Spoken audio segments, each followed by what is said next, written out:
So they've asked for 69-second laps there, about for the first couple of K, and then really see how the race develops.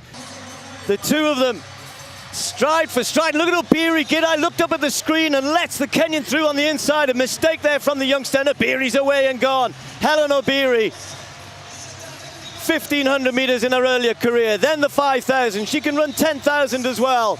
She's run under 13:20 plenty of times, and whatever pace that we're heading for here, the world record is 14:11. That's going to go.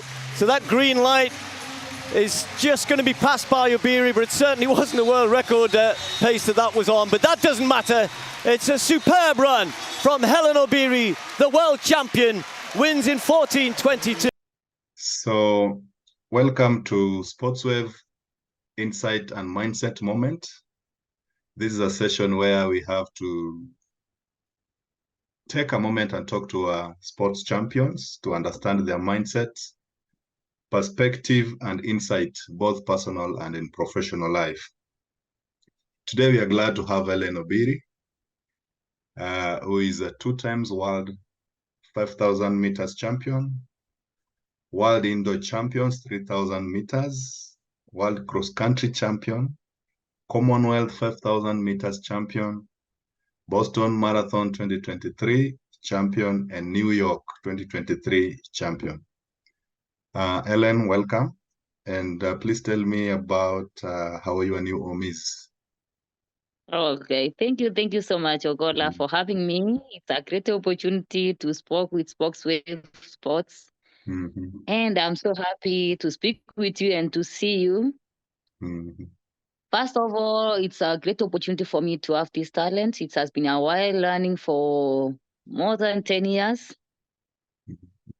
So far, I'm doing good. I'm catching up live here well. I can't complain. I'm doing extremely well. Yeah, we are happy for you. You seem to have fitted in very well, and at least made your progress very fast. Yeah, so, sure. Hellen, now you've won all the championships except an Olympic gold. How would you feel when you win an Olympic gold? And are you doing anything? Wow. But so far, I have to thank God, because doing 3 Olympics, 2012, 2016, and 2020, it's been a great honor for me. But I do say, like, I'm not yet there.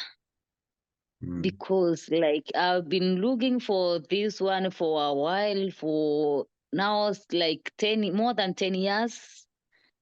But I can say, like, there's something we say, like, you can't force things to happen.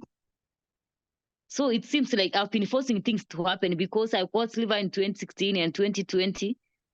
So I say, like, 2024, it will be my great year, because doing in marathon.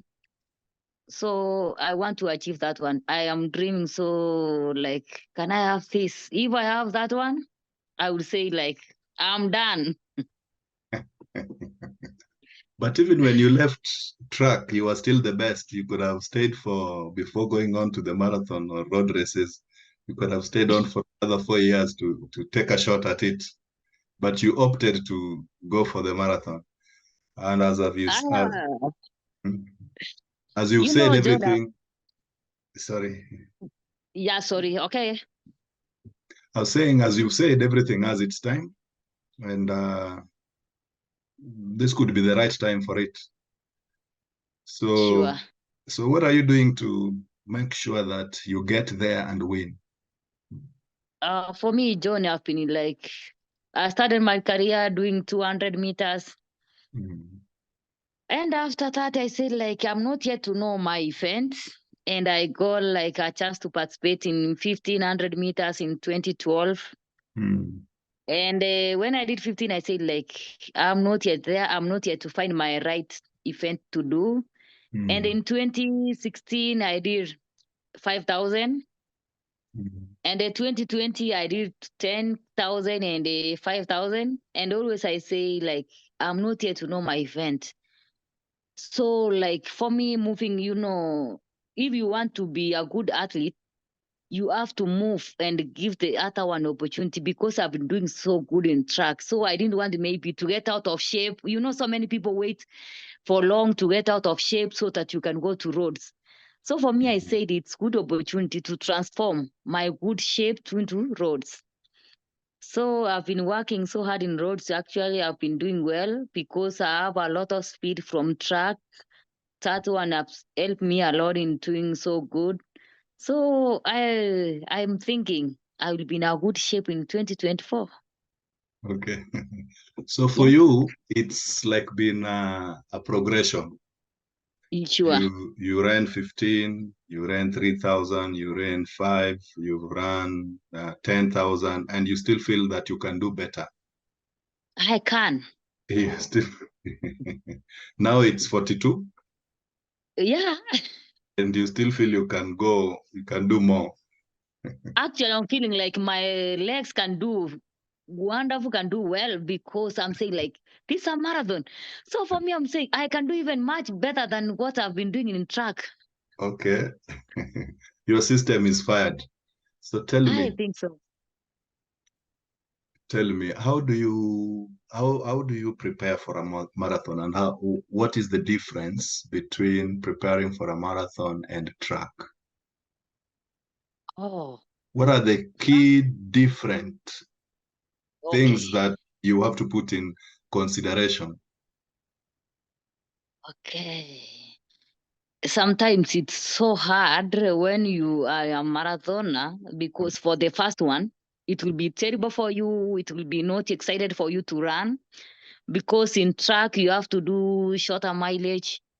No, like you don't need like a coach to guide you. You don't need a lot of like you don't need like to do a lot of speed work, a lot of workouts. But in a marathon, first in track, sometimes you can skip program. But in a marathon, you can't skip even 1 day program, because that one, if you skip, you may need it at long last. So what tell me like you need to get like 4 months of good preparation. That's like you need to get like you need to get like 16 weeks Mm. to prepare well. That's it, to prepare with run one marathon. Mm. So you need to focus well Mm. and to do like exact timings, because you can imagine preparing for 4 months in a marathon, Yes. and that marathon disappoints you, Mm. Mm. and you will take another like 3 months to recover well. Mm. So you can be like, if you don't run well, you can just wait like seven months, Mm. because like in a marathon you can't say like, if I've done so bad in this marathon, next one Mm. I will do and do well in a couple like 3 weeks. You can't. Mm. In track you can do like this week race, and next week you run bad, and next week you can do well. Mm. So in a marathon it's all about timing, Mm. and first it's like to eat well, So and diet is to key. fuel, and to fuel. So you have to use your right, how can I call this, you have to use like a right diet, Mm. so that it can support you for those 4 months of preparation. And if you like, you have a good coach, a good timing, and a good program, actually you can do 100%.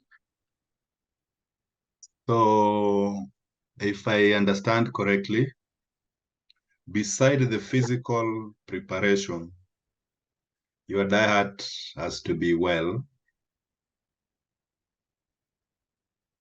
Yeah. Your diet has to be well. And again, tell me, how do you prepare mentally? And what are some of the tactics that you also employ while you do the physical part of training and the diet? First of all, you have to see which course you are going to run. Mm. That's the most important thing. And you have to know who are there. And you have to see the weather, because you need to train so well in that area. maybe the course and to see the athletes, there's someone who has run this time, has this time, half this time. So you have to know exact this marathon. And you have to watch the previous, how people have been doing in those marathons, how people have been running, so that you have to know exact what you are doing in your training. Because when you see, it will help you to find a good ground for training, a good area for training, a good environment. So that one contributes a lot for your training towards marathon. Tell me, how do you prepare for the weather? Of course, you've said the course, so you have to tell or rather get to know whether it's hilly, whether it's flat or slopy or windy. And what about weather? How do you prepare to run in a dry condition or in a rainy condition? How does that affect your training? How do you incorporate that into your training? And of course, the competitors, you've mentioned competitors, you have to know who is there. So as you train, what are some of the key issues or factors that you consider as you prepare for the weather, as you prepare for the terrain, and the competitors that you will meet in that race? Okay, like for example, when I started training for New York this year, so we said in New York it's gonna be too cold because it's winter, it's fall time. So we said like we need to do this weather where I'm training, it's perfect for New York, but I need to do some hills. So in a week we had to go far away to do some hills ups and down, and we had to identify the road. Like this road is like New York. So I've been doing a lot of my long runs that road because I need to use that, because in New York it's ups and down, ups and down.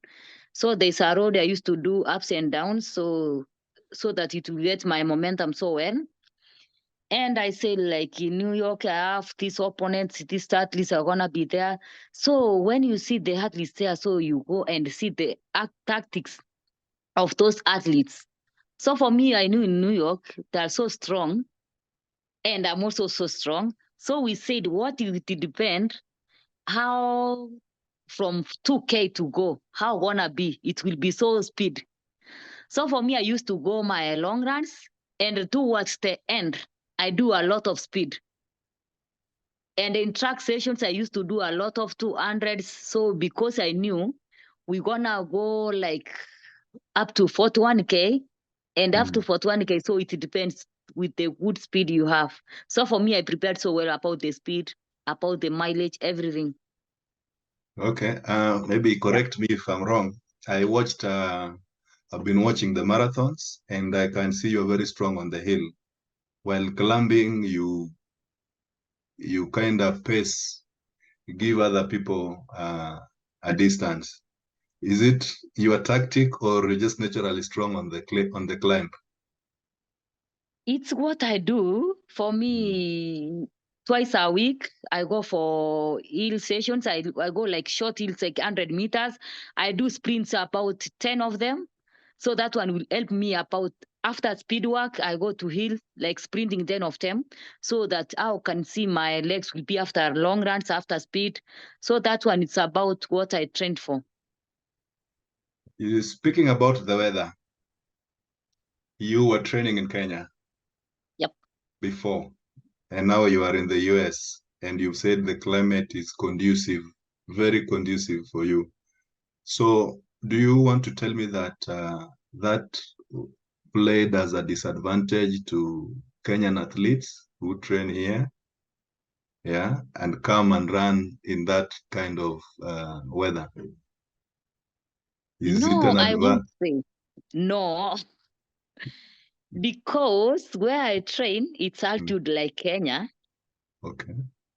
So what I say, it's like, if sometimes when it rains or when it's too cold in Kenya, we say like it's too cold, I won't go for training this time. Oh yeah. Or it's raining, I won't go time when it's raining. But here I say like when it's raining, and it's time for training, you can't stop, like it's raining, so I went to go for training. So we say, like, if it's raining, we have to train. If it's so cold, we have to go for training. So the weather here in Kenya, actually, it's the same. Okay. Yeah. Yeah. Same conditions. Yes. When you first tried the New York Marathon, you didn't do so well. And I know you were disappointed. You, as one of your fans, I was also disappointed, but of course, I know it's a new thing for you. You have to learn the ropes, but it seemed that you learned so fast. What are some of the lessons you picked from your first race that has made you won the 2 consecutive marathons? Because it's not easy, and many people have faltered, but you, it seems like, you picked your lessons very fast and made use of them. Okay. Actually, New York last year was so disappointing because I trained so hard and I was a very, very good shape. So I said, like, I'm gonna win this one.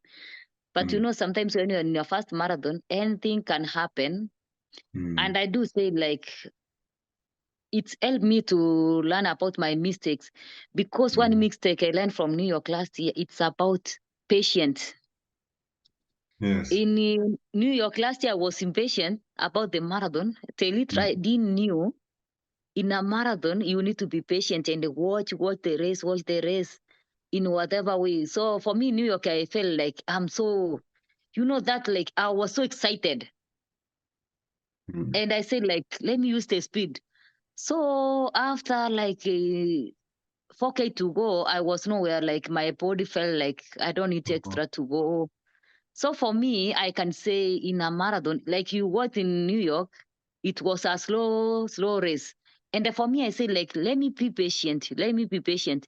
So I started to move after that 7K. So I said, like, nobody need to see me in a TV. Somebody will see me after that 8K. So I said, if it's slow, let me go slow. Yeah. So I was to ask you, how do you tell when to kick, rather when to now go for that speed? Because as you say, you're patient. You don't know what other people are thinking. They are also patient like you, right? Yeah. And you do not know, you don't really know how strong they are, and you can wait for too long. Yeah. So how do you tell when, how do you gauge the pace and tell that now at this point, I think so and so cannot take it anymore? Yeah. So that you take off for the kill. So, like I told you there before, it's what you do in training.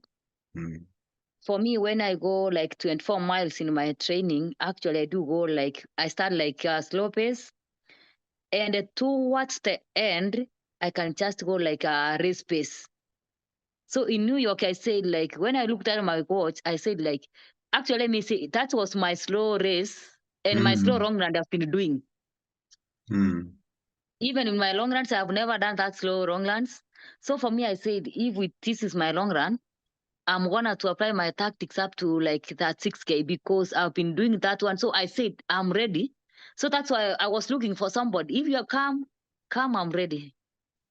You kept on looking back, and I was like, are you tired, or you're trying to see who is next to you or how far they are? Oh yeah. Okay. Okay, tell me, how do you balance training and family?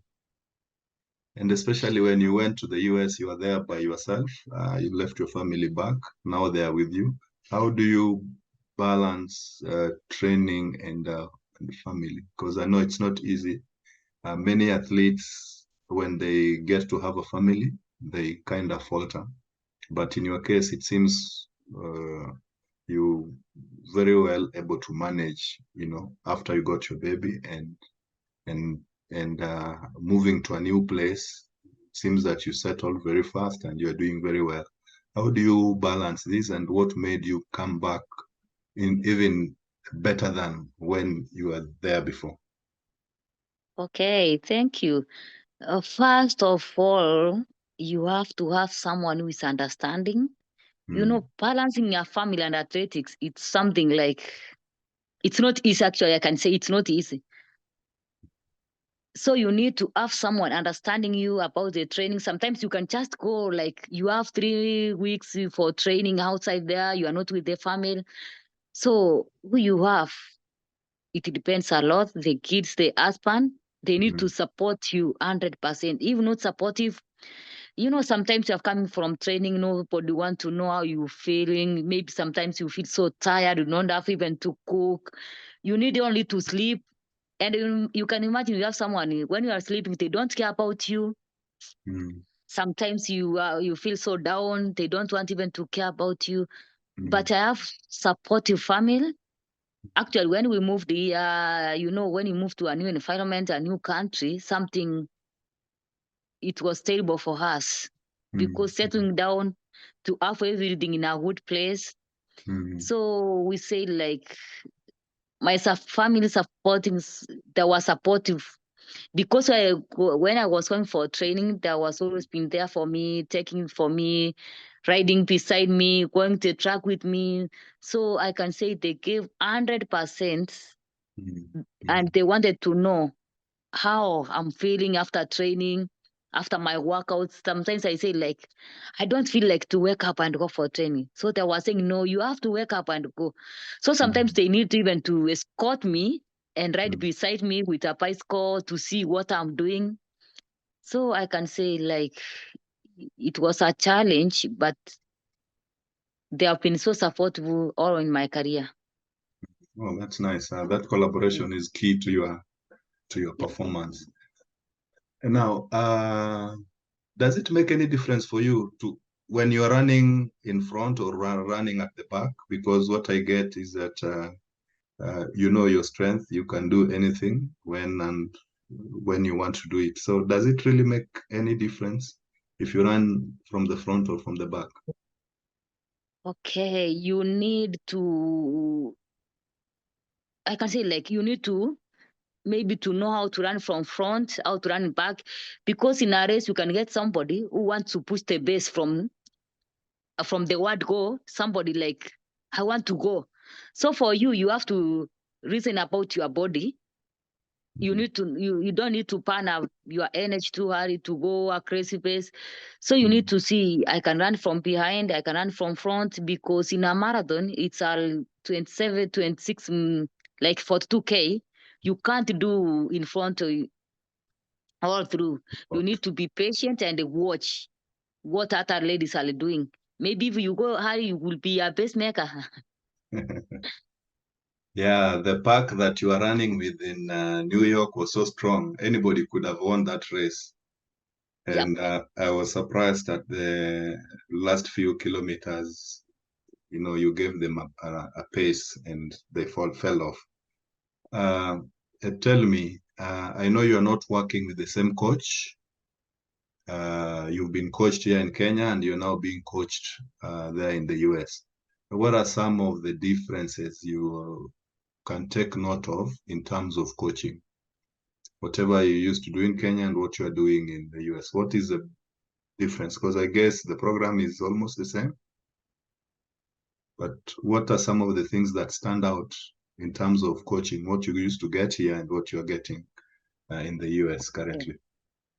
I can say, like, I haven't changed anything new, but when you have someone saying, like, if you do this, you are doing a mistake.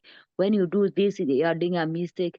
So what I learned most, especially here, the coach will say, like, if you do this, you are gonna pan your body. You can't go like a crazy pace every day. You are training like you go, and you need to recover so that your body, when you wake up in the morning, your body will feel like, I need to go. And in Kenya, actually, like, I didn't do enough gym and strength training exercise. So here I have 100%, like, the gym is here, so the coach is here, the instructor is here. So I think the gym work is the most important thing I never did, like, in Kenya. Okay. And you are that strong. Imagine if in Kenya we get those things. Yes. So it's more We'll of be so natural. strong. Yeah. So tell me, in your perfect condition, how many marathons can you do in a year if you are perfectly in order? When you want to go far, maybe you don't want so many people go they want money. But for me, I will do 2 marathons in a year. That one will make you run for so long. Yeah. So you don't do so many races looking at the money. That will burn you out and get fatigued. And how do you recover? Tell me some of the tactics you use to recover that makes you get better for the next, training or even for the next race. Like now you ran the New York Marathon.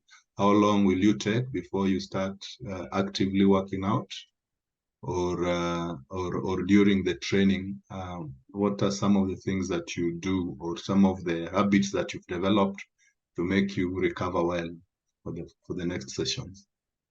Okay. First of all, John, it's all about your mentor. Like I've been going for training.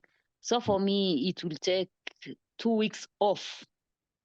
So that's 2 weeks. It's only to eat well, to have time with your family, and also most important thing, to see the physio. So the physio will see how your body looks like, because I won't start training without going to the physio. The physio will say you don't need to do this training. Maybe your body after a marathon, your muscles are so tight. So I need to see physio. I see physio actually 3 times a week. So before I start my training, I will see physio 6 times. Okay. And when I will start training, I will start on Monday next week. I won't start I need to go a slow pace. Maybe I would do it slowly. And I will start I do 1 day, 1 day off, 1 day, 1 day off for 10 days. Okay. After that, I will start now complete 1 day, 1 day, 1 day every day for 1 week. Okay. So in a month, I will now resume to my normal training. Okay. And if that, now we can see what race I have next. After you've prepared. Yeah, so of course I will prepare there's 10Ks, half marathons. So I will say if I do 10K, I'm gonna do it my speed work. So I don't need to do a lot of mileage. So we have to sit down with the coach to see what's the best for me when I start the season. Okay. Yeah. All right. That is very insightful, because not many people get it right Sure.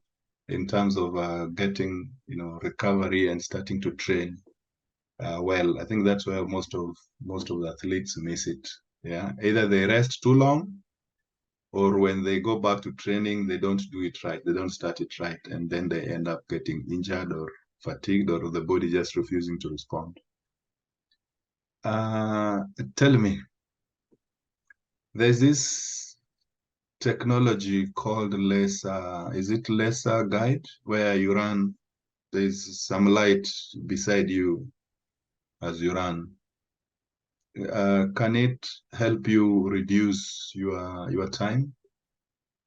And is it something that can be used by everyone, or it's used for experiment? Because I remember when Eliud was doing his marathon the other day, that was basically what was used to enhance his speed, or rather measure his tempo in terms of keeping the pace.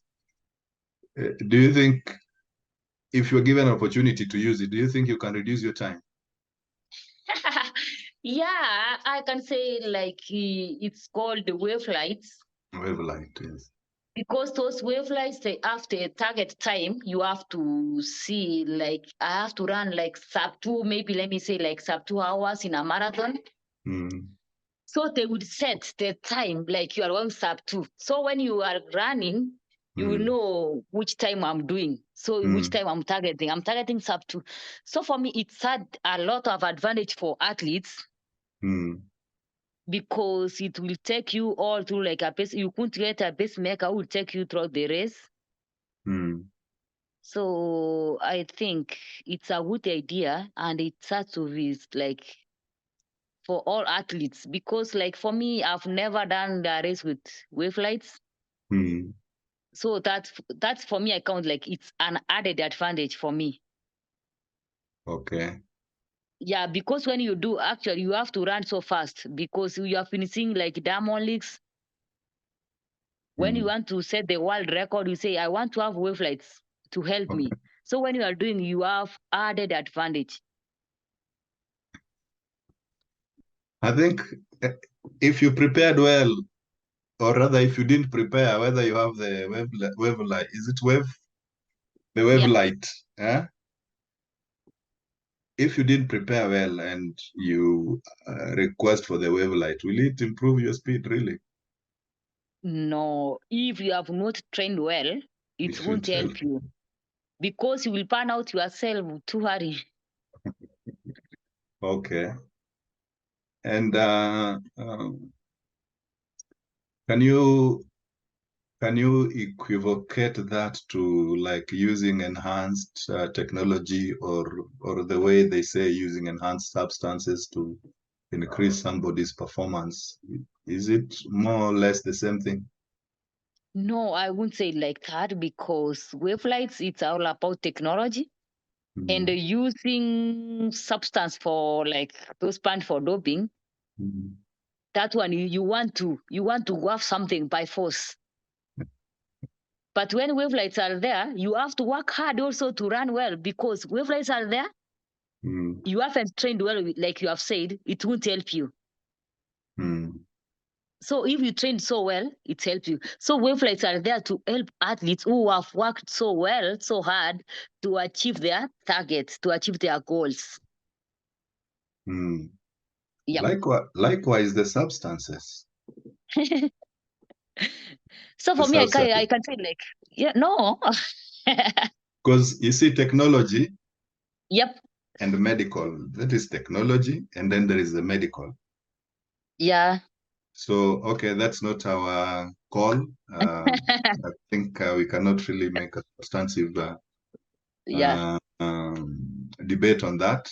But okay, time will tell whether it's something that is that is legally allowed, and if anybody can use it to lower their time, because you know when you lower your time, it's money, right? Yep. Yeah. Now tell me, there's this new guy called Kelvin Kiptum,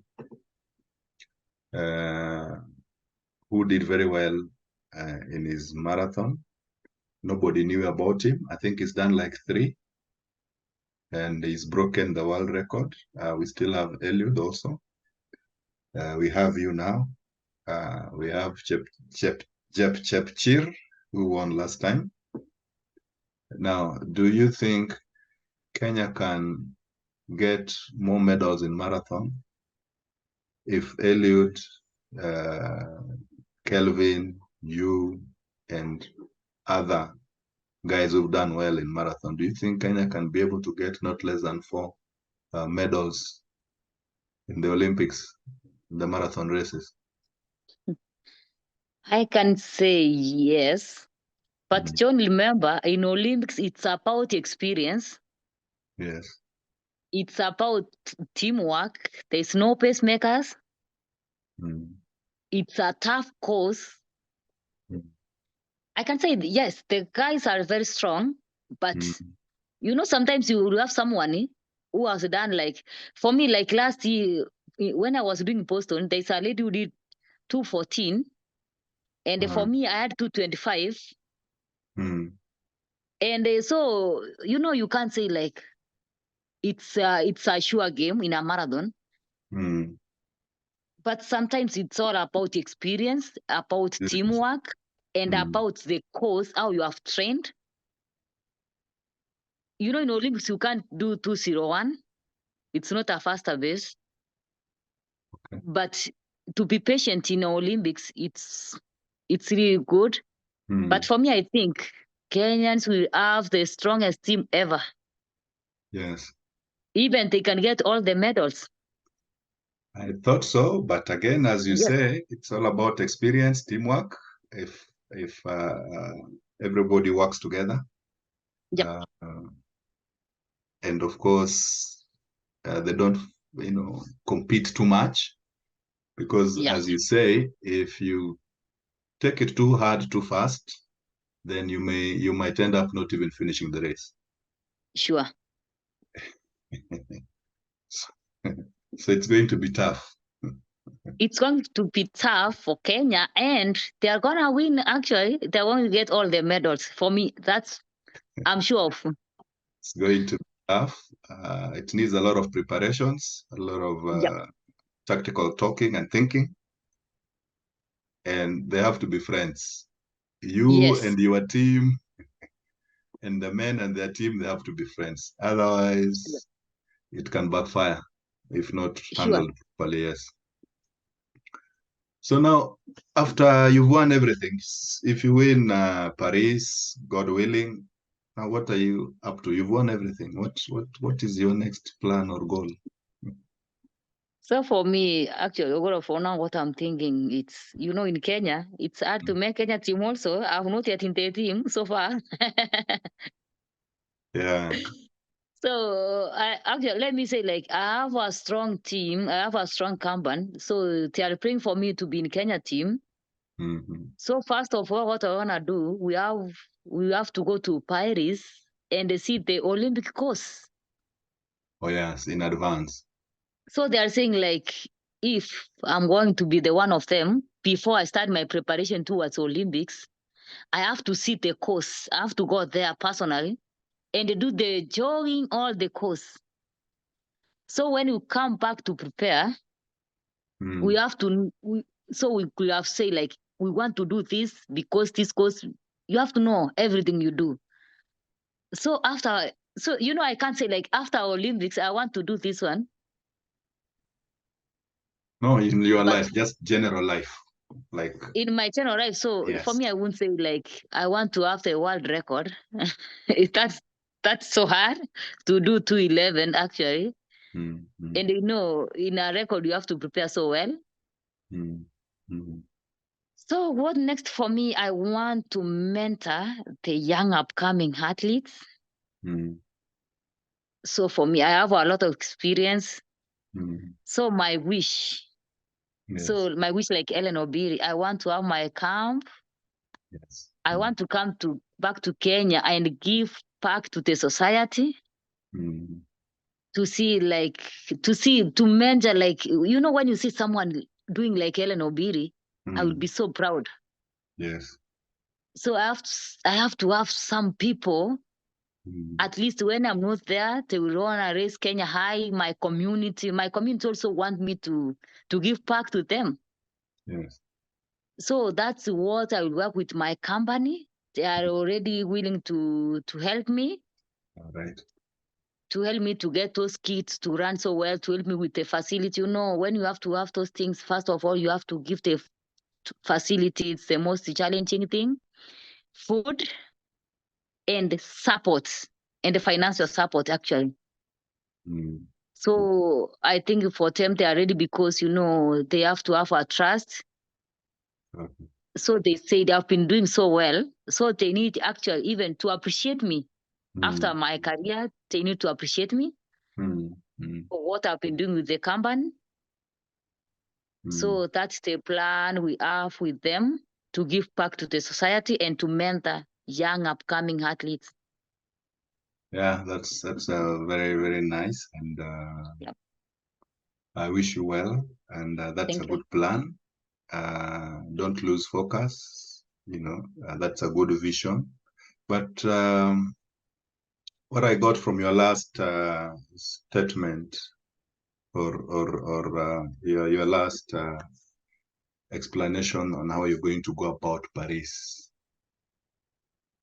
you want to go and have a feel of the course, and then come up with a plan based on how the course is.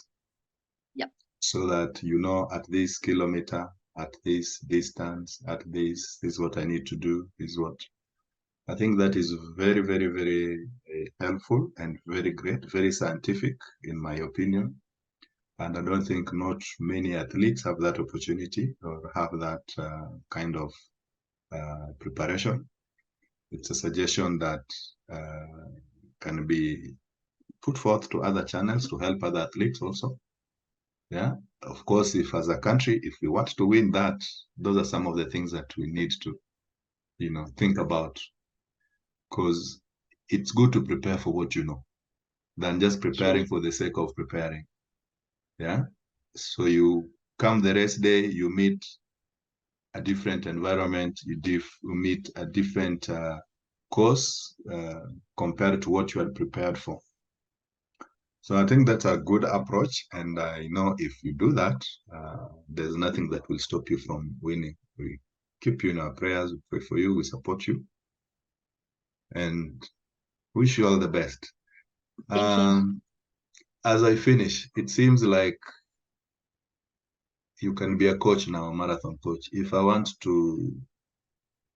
somebody wants to be trained in marathon, can you put up a program for them? I can say, like, I don't want to be like generally, like I say, I want to be coaching a marathon. Yeah. But for me, I'm thinking to start from long distance. Let me say, like, from 3,000 up to marathon. To be specific, like for me, I've been doing so well in those events. I can't, like, I want to be only in a marathon. No, I've experienced also in 5,000. Yes. And actually, up to now, if you can ask me my best event, I would say it's 5,000. Okay. So actually, I will do that from 3,000 up to marathon. But Kiptum didn't do all that. He didn't do the 10Ks. He didn't do the 21Ks.